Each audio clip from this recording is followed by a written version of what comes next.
what are you doing? What are you doing?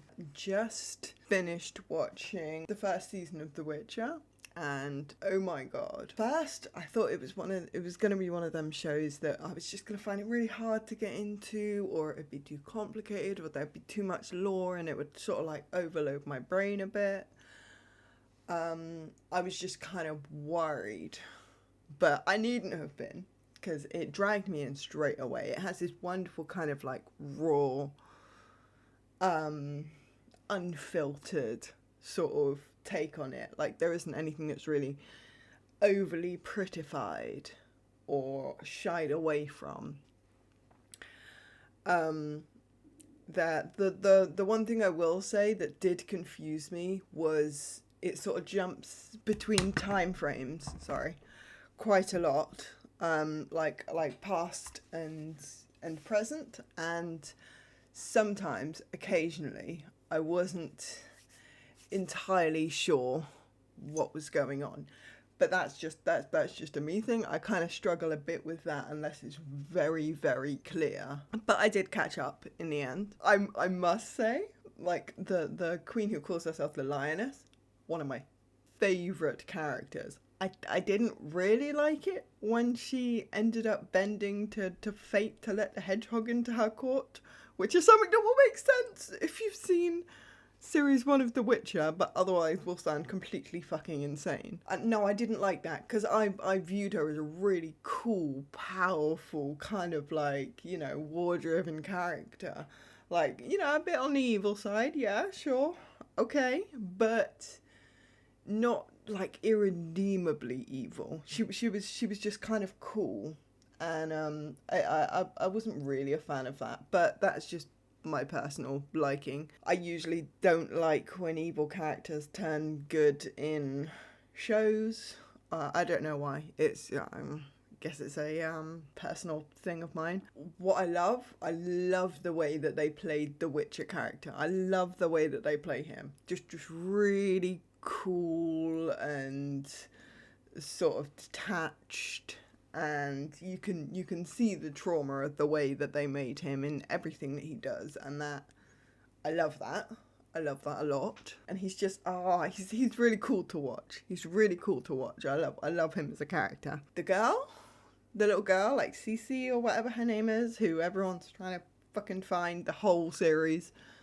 And she's just like gallivanting round in the woods, getting betrayed by literally everyone she meets and hunted by all kinds of crazy, I think they're called the Navguard. Sorry, I learned so many new words in this series. I am going to get some of them wrong. But the Navguard are basically the domineering, almost sort of like a colonial force, if you will, in the region. So they go running around, sort of overtaking everywhere and converting anyone they can to their cause, just killing everyone else. They've teamed up with something called the White Flame, which seems to be, and these are my words, okay, but seems to be a kind of witch cult. As opposed to the ordinary sort of cult-like behaviour of any other witch, because that does happen. That is happening. But it's a special cult, where they don't even try to tame their magic. The whole point is just to be, like, pure chaos. Which always comes with really heavy prices, like the witches in the White Flame die quite often in the pursuit of their own magics.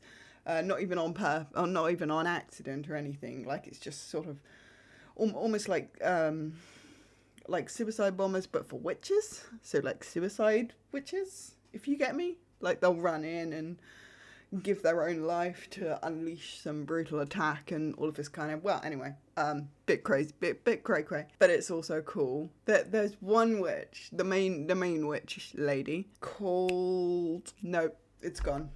Her name is utterly gone, but she's the main witch in the show, and she's very, very powerful. She's also like constantly teetering on the edge between like ultimate warlord and I just want a baby. which I hate that storyline. I really, really hate that storyline. It was a big thing that she had to, like, she started as, like, she had a lot of physical deformities, and was treated like absolute shit by everyone that she met. She was sold by her father to a witch coven for like less than half of what he was willing to sell them a pig for. So that kind of gives you a pretty good estimation of how well she was treated at home. Or no, not her father. I think it was her stepfather. That's the thing. I think it was her stepfather, because I think her actual father was like half elven or something. And the Elven storyline, oh my god. We haven't really delved deep into the Elven culture a bit yet. I'm hoping we will in later series. But for now, it seems like the elves were sort of there first, and they were, you know, the ones who sort of, I don't know whether they bought magic there or just I'm not really sure. I'm finding it a little bit difficult to follow the Elven storyline. I do know that they have beef with the humans for seemingly very good causes, a very good reason. In many fantasy movies, humans do not play out well, do we? I mean, just think of Lord of the Rings, where every time they'd mention the race of men, they'd be like, and men who are weak. I'm like, oh damn it. There's our theme song again. Weak, power hungry, generally evil, or good until something evil comes along. But yeah, I mean, not. Yeah. That's the same in The Witcher. To be fair, most of the humans are not very nice. Or they're nice up until they come into contact with someone powerful, and then they're not nice. There are a few cool shining examples, like the random horse guy who takes Geralt, the Witcher, to, like, it's right at the end of the first series. So he takes him, you know, like he's just gotten bitten by some, I don't know, kind of zombie creatures, because there's tons of cool creatures, tons and tons and tons of them. And the witch's job basically is to go out and find them, and he's supposed to kill them, but if they're sentient and he doesn't really think they're evil, then he doesn't kill them. He just kind of gets them to move on, or he gives them whatever the fuck they're screwing with the land to try and find. Like, one of them was like a cursed princess who'd been cursed into this like horrible creature, and he turned her back into a human. But I liked the realism that because she'd lived as an animal, as this really brutalized animal for her whole life, like, she wasn't just going to slip into human life. You know, she'd have to be like socialized. She'd have to be sort of taught how to be a human. So it was going to be a long process. We didn't get to see that process, of course, but they mentioned that she had been given to, I think, a nunnery or something. So hopefully it's one with, you know, the skill set to humanize her and to socialize her. Don't know whether she's coming back into it later. I have no idea. I will not recognize her. No, faces are not my strong suit, and it is showing in The Witcher. For instance, I thought the lioness and Cece's grandmother, right at the beginning, were two completely different people. Completely different people. And I was getting really confused when the story was tying them together here and there. And I was like, aren't these like two completely fucking separate royal families? Why are you going to the other one in order to find the princess from the other one? It was fucking me up. It was really fucking me up until they did a flashback to the lady right at the beginning, and I realised, oh shit, it's literally the same person. So that fucked me up a bit. Face is not my strong suit at all. We have just possibly seen Geralt, like, the witch's mother? Possibly? Not sure whether she was actually there or not. She seems maybe to be a mage of some kind, to have some, like, healing magics or whatever. We'll see, I guess. But he's finally found Cece, the little girl that he's been searching for the girl that he got in a deal that I find to be really dodgy. It's when you do something for someone else, like you save their life, traditionally, and if they have no real way to pay you back, you can say you'll take, I've forgotten the proper name for it, like the deal of surprise. And it's when you, in the future, get to take something that the person whose lives you've saved don't know they have yet. So it's something that they don't have yet and something that they don't know that they're going to have yet. And usually it turns out to be a child, for fuck's sake. It usually turns out to be like some kid that they have with like a husband they haven't even met yet or whatever. And that's how Cece is supposed to be with The Witcher. He like, not sure about that yet. And he's not going to be great with children. He's not great with people. God damn it. And she's like a scared kid with powers? Like quite big powers, maybe? Like she can't control them for jack shit right now. Like, you know, she's accidentally killed a couple of people. But yeah, she does seem to have quite strong powers. Really sure what that is. But I mean, we'll find out in later seasons, I'm sure. Because Cece's sort of coming more to the forefront now. There was this cool scene where Cece was in like this weird cool forest cult thing. I don't really fucking know. They were trying to get her to drink this special water and just forget all of her problems and all of her previous life and just live there in the forest and be happy. And she weren't really, I don't know. I mean, she drank it. It didn't do anything. But she drank it, and then the cult people were like, oh, she must drink from the source. So they took her to this big tree, and I quite liked the imagery of her like holding up like her hands or whatever to the tree. Well, figure out where the camera is. Her hands up to the tree to sort of catch this like ice blue cool sap that came out of it. And she drank it and went into some weird dream trance thing where the tree was like stood right in front of her, and the tree said, "What are you?" And I was like, yeah, no one really knows that tree. I'm sorry. You're wondering who the fuck is drinking your sap. We can't even tell you, I'm afraid. Not within our ability, soz. But yeah, she's whatever the fuck she is. And she's with The Witcher, who is cool. We like The Witcher. We like him. He's kind of cool. We don't like him for the way he handled the Bard. Now, was the Bard annoying as fuck? Yes. Did the Bard deserve to be absolutely verbally torn to shreds and have his entire, like, soul, like, eviscerated in front of him? No, fuck off. No, he had nothing to do with whatever the Witcher was angry about. Absolutely nothing to do with it. And the Witcher just took out all his stress on this poor lad who really just kind of wanted to play his lute and help the Witcher get a better reputation and tag along for some cool adventures, you know. He was harmless, for fuck's sake. Very harmless. And his jokes lifted the series. They did.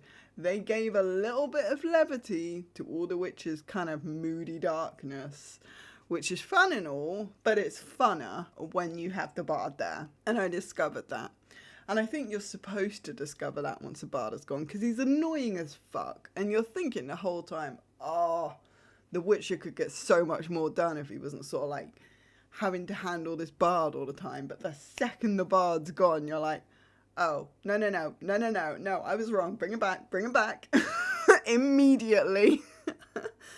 And I think that's kind of, because you're almost you're put in the shoes of the Witcher himself. Like, he gets annoyed, and then the second the Bard is gone, he closes his eyes as if to say, oh, fuck, I shouldn't have done that. And the whole audience behind him is going, nah, mate, you fucking shouldn't have. What are you doing? Because he's getting all fucked up by the main witch lady, who is like in love with, I don't know, I kind of struggle to call it love, because it's possibly the most toxic bullshit I've ever seen. I don't think really either of them are capable of like healthy, what we would view to be healthy love. But they have a ting going. Not really sure what that is. But yeah, The Witch is all about getting a baby, which I hate because she gave all of that up. Oh shit! Sorry, I was going to go on this point earlier, like, you know, when I was talking about like her like childhood deformity. This is the line that I was going to go down. Right, so she has her childhood deformity. This witch buys her for 4 marks when her stepfather was about to sell a pig for 10. And the witch treats her like absolute shit. Just calls her Piglet all the time, which is just, it's really grating because it's just incredibly cruel. This witch, this girl, eventually goes to some kind of like mage artist. It's basically like a plastic surgeon, right? But like with magic. And there's a lot more that you have to give up in order to utilize his services. So she gives up the ability to have children.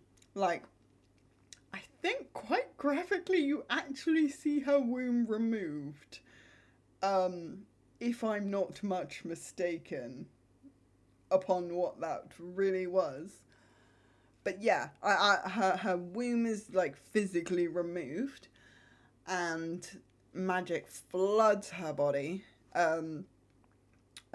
corrects all of the deformations of her spine, of her bones. There's some like cheekbone sort of deformation as well. She said she wanted to keep her eyes and the suicide scars on her wrist. But I can agree with both of those, because on me, neither of those are things that I would ever give up. I've got heterochromia and coloboma, which is a keyhole pupil and different coloured eyes, which you can't see in this lighting for shit. And I think all scars, especially serious ones, need to remain in place. They tell your tale on your body. They tell the world exactly the places you've been, the battles you've had to fight. I understand people who want to cover them up, maybe tattoo over them, maybe use special oils. I don't know. Past a certain point, you can't really do anything with scars. But I don't think I ever would personally. So I understand both of those choices. I don't know why I connected so deeply with that story. This is a film review, I swear. It's supposed to be all light and levitous. I don't know, yeah. I really like it. I really like it. The Witcher, I mean. I'm excited for what comes next. I am. I'm very excited. So, yeah. We'll see. And I'll offer another review at the end of season 2. Alright. Ciao!